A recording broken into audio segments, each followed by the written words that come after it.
አይ እታለም እንግዲህ በየዋነቷ ምስኪን ነው፣ ምንም አያውቅም። የሰው ልጅ ቸግሮኛል ሰርቼ ልብላ ሲል መከልከል አይቻልም ብላ እንግዲህ አቶ መለኛውን ቤቷ አምጥታ ቤቷን ባዶ ልታስቀር ትንሽ ደቂቃዎች ናቸው እየቀሩት ማለት ነው።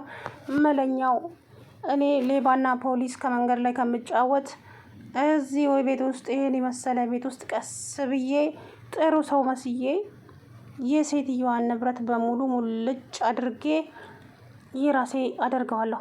ታያለሽ።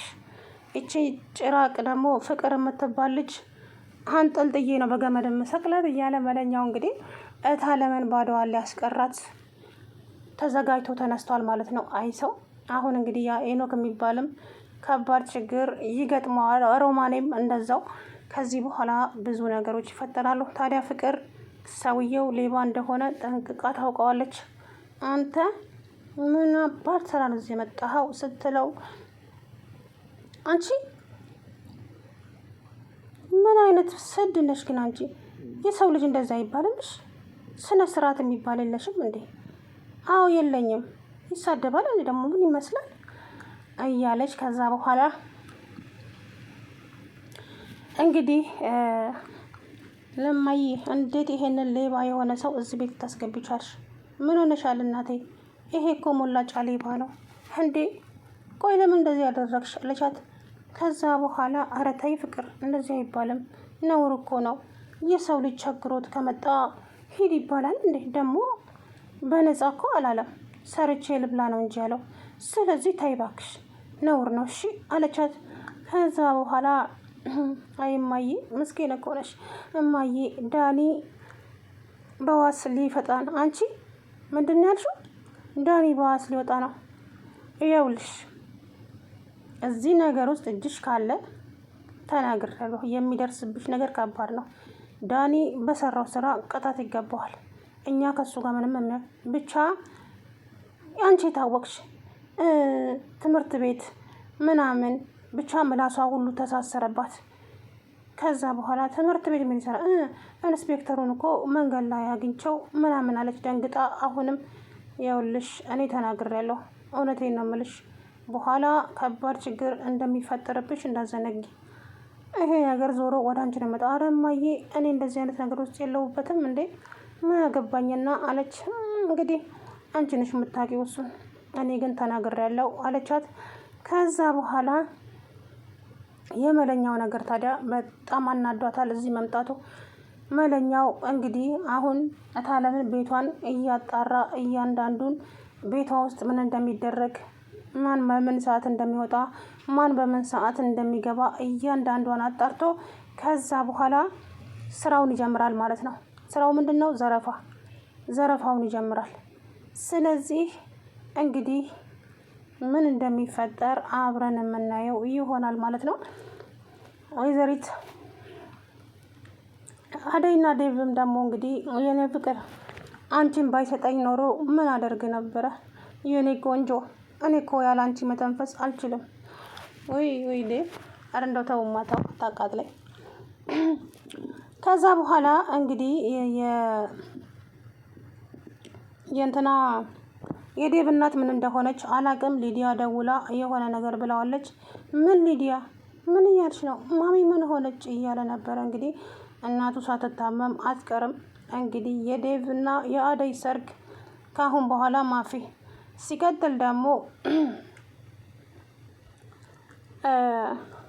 ማነው ይሄ ዶክተር ለሩታ ፍቅሩን መግለጽ አቅቶታል፣ እየወደዳት እንደገና ደግሞ አደይና ዴቭ አንድ ላይ ሆነው ሲያቸው ተስፋ እንደ መቁረጥ አግኝቷል። ዛሬ አደይን እንግዲህ የማያገኛትን ልጅ እያፈቀረ ተሰቃየ። እሱም ብላ የምትሰቃየውን እንትናን ትቶ ሩታን ትቶ እሱ ግን አደይ አደይ አደይ እያለ ግን ለእናንተ ማን ነው ምርጫችሁ? አደይና ዶክተር ቢጋቡ ጥሩ ነበረ፣ ግን እሱም የማይሆን ነው። ዴቭ ወይ ከውስጡ ከህይወቱ አይወጣ ወይ አልተቀመጠ። ግራ ማጋባ ህይወት ታውቃላችሁ። የዴቭ እና የአደይ ህይወት እንደዛ ነው። እንግዲህ ከዚህ በኋላ ምን እንደሚፈጠር አብረን የምናየው ነው የሚሆነው። ታዲያ አደይ አሁን ላይ በቃ የእናቷም አለ። በዚህ ላይ አሁን ዳኒ ይመጣል። ዴቭም እናቱ ታማ ከሄደች አደይ በግላጭ ትገኛለች ማለት ነው። ፍቅር ታዲያ ያሰበችውን ነገር አሳካች አይደለም። ፍቅር የምትፈልገው አደይ በሰላም እንዳትኖር ነው የምትፈልገው። ስለዚህ እንግዲህ ዴቭ ይህንን ነገር ይቋቋመዋል ወይ የሚለው አላቅም። ብቻ እናቱ እንግዲህ ታማለች። ምንድን ያልሽው ሊዲያ? እማዬ ምን ሆነች እያለ ነበረ። እንግዲህ እናቱ ሳትታመም አልቀርም። ወይም ደግሞ ያው አደይን እንዳያገባት የሰራችው ድራማ ሊሆን ይችላል። የምናውቀው ጉዳይ የለም። ከዚህ በኋላ እንግዲህ አደይና ዴቭ እንደዚሁ እኝኝኝ እንዳሉ ይቀጥላሉ እንጂ የእነሱ ፍቅር እኔ እንጃ። ለእኔም ግራ ነው የሚለኝ። የምሬ ነው የኔ ቆንጆ። አንቺ እኮ ባይሰጠኝ ኑሮ ምን ሆን ነበር? የኔ ቆንጆ አንቺ እኮ ለእኔ ከፈጣሪ የተሰጠሽኝ ስጦታዬ ነሽ የኔ ቆንጆ። ወይ ጉድ! ኧረ ተውኝማ። የኔ ቆንጆ በሚለው ቃል ጨረሰው እኮ ዝም ብሎ ዴቭ በቃ። ስለዚህ እናቱም ደግሞ ሰራተኛ አታገባም፣ ሰራተኛ ናት፣ ለክብራችን የማትመጥን። ስለዚህ እኔ ደግሞ ለክብሬ ይጨነቃለሁ። እኛ የባላባት ዘሮች ነን። እንደዚህ የሚሉ ሰዎች አጋጥሟቸው አያውቅም? የምሬ ነው። ባላባትና ክብር አሁን እንደው አይ፣ በነገራችን ላይ የድሮ ሰዎች ለክብራቸው ይጨነቃሉ ይባላል። አሁን ግን የአሁኖቹም አሉ እኮ ወግ አጥባቂዎች።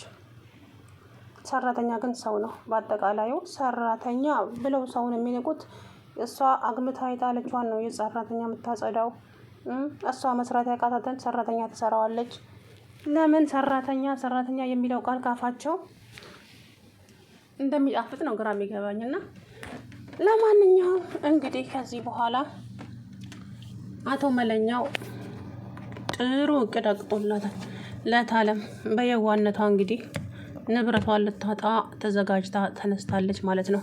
እታለም አሁን ላይ ግራ የሚያጋባ ነገር ውስጥ ነው ማለት። ምስኪን ናት፣ ለሰዎች ታዝናለች፣ ትራራለች። እና አንቺ ምስኪ ከኔ ተማሪ የዋነት ለሰው ጥሩ መሆን እኮ ፈጣሪም ይወደዋል። ፍቅር ተይ፣ ተንኮል አትማሪ። እማዬ ተይ እንጂ ምን ሆነሻል? ይሄ ሰውዬ እኮ መንገድ ላይ ቆሞ ሰዎችን የሚዘርፍ ሰው ነበረ እና እንዴት ነው እዚህ ቤት ውስጥ አምነሽ ደግሞ ያለ ተያዥ አምጥቷል። ማን ነው ተያዡ? ተያዡማ ያ ዶክተሩ ጓደኛ። ምን ጎበዝ እማዬ። ዴቭን ሲለምነው እኮ ዴቭን ቢያለው ሰውየውን ሌባ ስለሆነ ስለሚያውቀው ነው። ቆይ እንዴት እንደዚህ ታደርጊያለሽ እማዬ? ፍቅር ታዲያ ሰውየውን ከማየቷ ስለምታውቀው እንኳን አይደለም ፍቅር እና አደይ ሁሉ ያውቁታል። እነ ዳይመንድም ተያዡ ነኝ ሲለው ዳይመንድ እምቢ ብሎት ነው። ስለዚህ የዚህ ሰውዬ ሌብነት እየታወቀ ስለሆነ እንግዲህ ሙልጭ አድርጓት ታለምን ባዶዋን ያስቀራታል ማለት ነው። ይሄን መሰለ እኔ መንገድ ላይ ሌባና ፖሊስ ከምጫወት እዚህ ቁጭ ብዬ ፈጣሪ የሰጠኝን እንትን አላጣጥምም እንዴ? ከዛ በኋላ ቀስ ብዬ እያንዳንዷን በእጅ ያስገባታለሁ እያለ እንግዲህ ከዚህ በኋላ ምን እንደሚፈጠር መናገው ጉዳይ የለም ማለት ነው። ለሰዎች ጥሩ ስትሆኑ ምላሻቸው ሌላ ሆኖ ስለምታገኙት ከባድ ነው። ዞሮ እንግዲህ መለኛው እታለምን ባዶዋን ሊያስቀራት ነው። ታዲያ እሱን ማን ነው ከርቸሌ የሚገበጥ? ፍቅር በነገራችን ላይ መጨረሻ አካባቢ ላይ የቤዛ እጣ ፋንታ ነው የሚደርሳት። እውነቴን ነው የምልኝ። ፍቅር እያደረገችው ያለው ኤላ አዳምጣችሁት ከሆነ የምን ደብዳቤ ነው? ተው ኤላ፣ የጻፍከውን ደብዳቤ ረሳኸው እንዴ? ልቤን እኮ ሰብረው ሆነ የሄድከው ስትለው ፍቅር ለሊ የምን ደብዳቤ ነው? እኔ ደብዳቤ አልጻፍኩም ማለት ተው እንጂ በቃላቶቹ ልሸነግለኝ ነው እንዴ? ስለዚህ ያን ደብዳቤ የጻፈችው ፍቅር ናት። ይሄ ኤላ ፍቅር ማን ነው? ኤላ ለሊን አገኛት ማለት እኔ ጉዴ ፈላ ሚስጥር ይጋለጣል እያለች ነበረ። ያን ደብዳቤ ጽፋ ያስቀመጠችው እራሷ ፍቅር ናት። አያችሁ፣ የፍቅር ተንኮል እዚህ ደረጃ ነው። እሷ የቤዛ እጣ ፋንታ ይደርሳታል መጨረሻ ላይ ማለት ነው። ዳኒንም ከእስር ቤት እንግዲህ በዋስ ልታስወጣ ነው፣ በገንዘብ ከእናቷ ተቀብላ። ከዛ በኋላ ዳኒ እና አደይ ላይ ችግር ይፈጥራል ማለት ነው።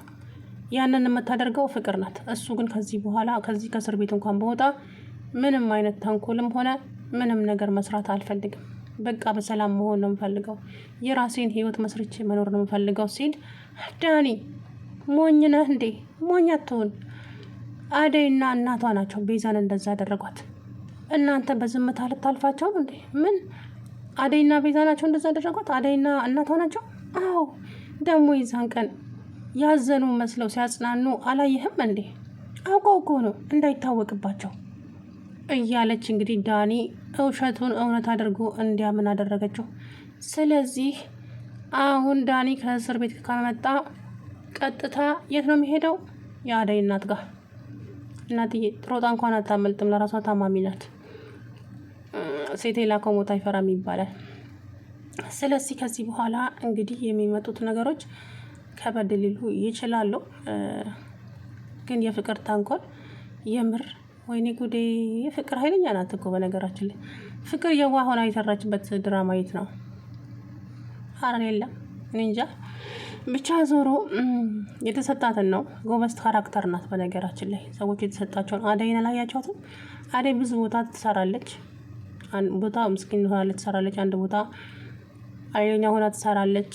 ጎበዝ ናት እና የተሰጣቸውን ነው በአግባቡ እየሰሩ ያሉት። ለማንኛውም ቀጥሉበት። ሰላም ውድና የተከበራችሁ ቻናሌ ቤተሰቦች እንዴት ናችሁ? አለሁ ደህና ነኝ። እንግዲህ መለኛው ታሪክ ሊሰራ ነው ማለት ነው።